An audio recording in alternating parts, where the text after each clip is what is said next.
Donald Trump says he's arranging a face-to-face meeting between the Ukrainian and Russian presidents at a date and location to be determined. He confirmed the upcoming meeting after hosting Volodymyr Zelensky and 7 European leaders at the White House. Well, thank you very much. It's a great honour to have you here. This hastily organised gathering took place after Mr Trump's summit with the Russian President Vladimir Putin in Alaska. Mr Zelensky was joined by the European Commission President, the head of NATO, along with the leaders of the UK, France, Germany, Italy and Finland.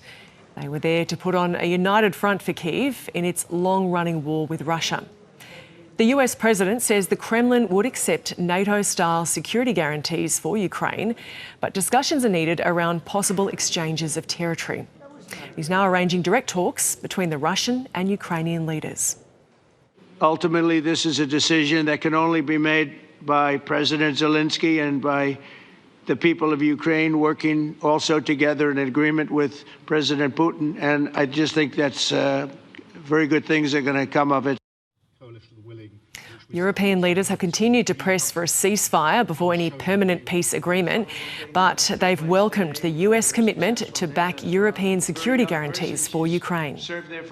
On the question of security guarantees was the agreement that the coalition of willing countries, that's 30 countries already working together on security guarantees, will now work with the US on those guarantees, coordinating, and we have already commissioned our teams to do the detailed further work on that. That's really important for security in Ukraine, for security in Europe and for security in the United Kingdom.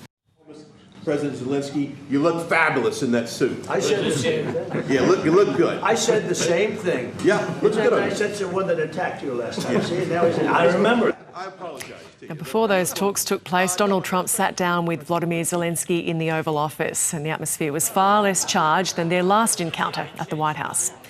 The Ukrainian leader presented a letter from his wife to US First Lady Melania Trump, who wrote a peace letter to Vladimir Putin. He says he's ready to engage with the Kremlin. After this productive meeting with the President and then with all our colleagues, with the partners, we confirmed that we are ready for a trilateral meeting.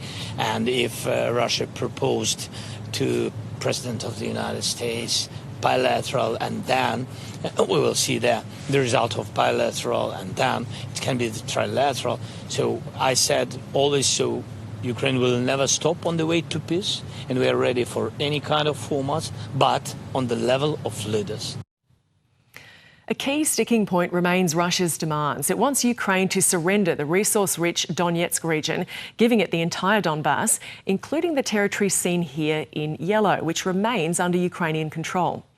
Moscow is looking to freeze the front lines in the southern regions of Kherson and Zaporizhia and seek formal recognition of Crimea, which Russia illegally annexed in 2014. The land swaps were discussed during Mr Trump's meeting with Mr Putin in Alaska. But Kyiv maintains giving up territory is against its constitution and would only allow Russia to attack again. Many experts agree.